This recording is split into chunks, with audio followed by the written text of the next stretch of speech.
எல்லாருக்கும் நன்மை நீங்கள் செய்து வந்தால் உங்களுக்கு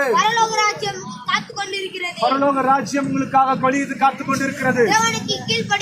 தேவனுக்கு நீங்கள் கீழ்ப்படியுங்கள். உங்களை நிறைய பேர் வெறுக்கலாம். நீ வேண்டாம், நீ எதுக்கும் ஒத்து வர மாட்ட அப்படி உங்களை சொல்வார்களானால் நீங்கள் காதில் எதுவுமே வாங்காதீர்கள்.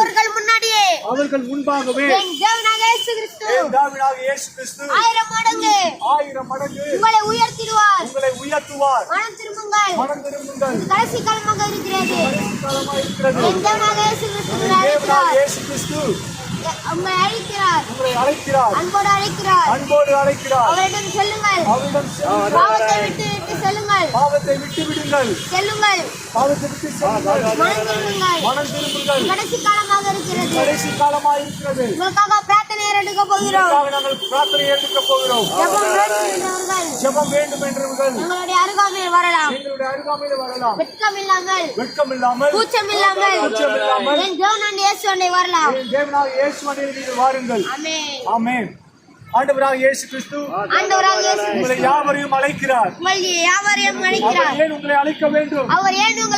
உங்கள் பாவங்களை மன்னிப்பதற்காகவே இயேசு இந்த உலகத்துக்கு வந்தார். பாவங்களை மன்னிப்பதற்காகவே இயேசு தம்முடைய சிலுவையை சுமந்தார். உங்கள் பாவங்கள் மன்னிப்பதற்காகவே அவர் முழு ரத்தத்தையும் சிந்தினார். ரத்தம் இல்லாமல் பாவ மன்னிப்பு இல்லை. ஒரு ரத்தம் சிந்தினால் ஒழிய மனிதனுக்கு பாவம் அல்ல.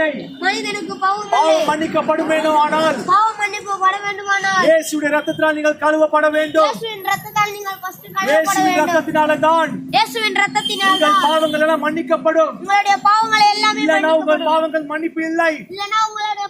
நீங்கள் எத்தனையோ புண்ணிய ஸ்தலங்களுக்கு போனாலும் எங்கெங்கோ நீங்கள் போகனாலும் எவ்வளவு பணங்கள் சேர்த்து செலவு பண்ணாலும் என்ன நடந்தாலும் உங்கள் பாவங்கள் மன்னிக்கப்படாது. வேதாகமம் சொல்லுகிறது இயேசு கிறிஸ்துவின் ரத்தம் சகல பாவங்களை நீக்கி உங்களை சுத்திகரிக்கும் என்று. ஐயா, நரகம் ஒன்று உண்டு. நரகம் ஒன்று உண்டு. பரலோகம் ஒன்று உண்டு என்றால் நரகம் ஒன்று உண்டு. பாவம் செய்கிற அத்தனை ஆத்மாக்களும் நரகத்துக்கு போவார்கள். நரகத்துக்கு பங்கடைவார்கள்.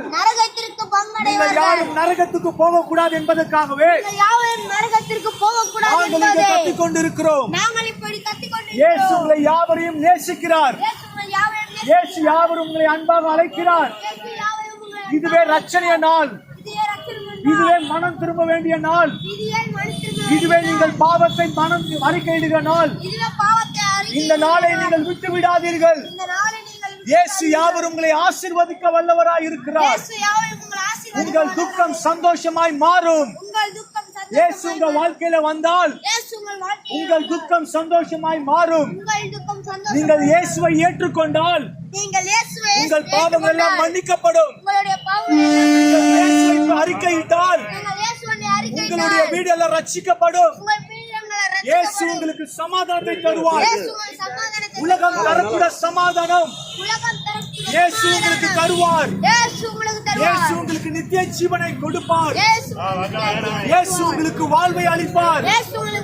நீங்கள் எப்பேற்பட்ட மனிதனாய் இருந்தாலும், நீ எப்பேற்பட்ட பாவத்திற்குள்ளாய் இருக்கிறேன், என்னால என் பாவத்தை விட முடியும் என்று நினைக்கிறீர்களா?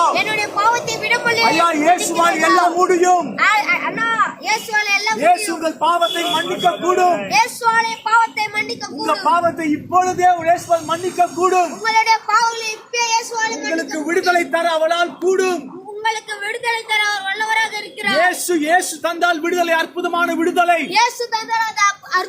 இயேசு இருளிலிருந்து வெளிச்சமாக்குவார். எந்த மனுஷனையும் பிரகாசிப்பிக்கிற மெய்யான ஒளி இயேசு கிறிஸ்து. அவர் உங்களை நடத்துவார். உங்களை பாதுகாப்பார். இந்த பாவத்திலிருந்து விடுதலை கொடுப்பார்.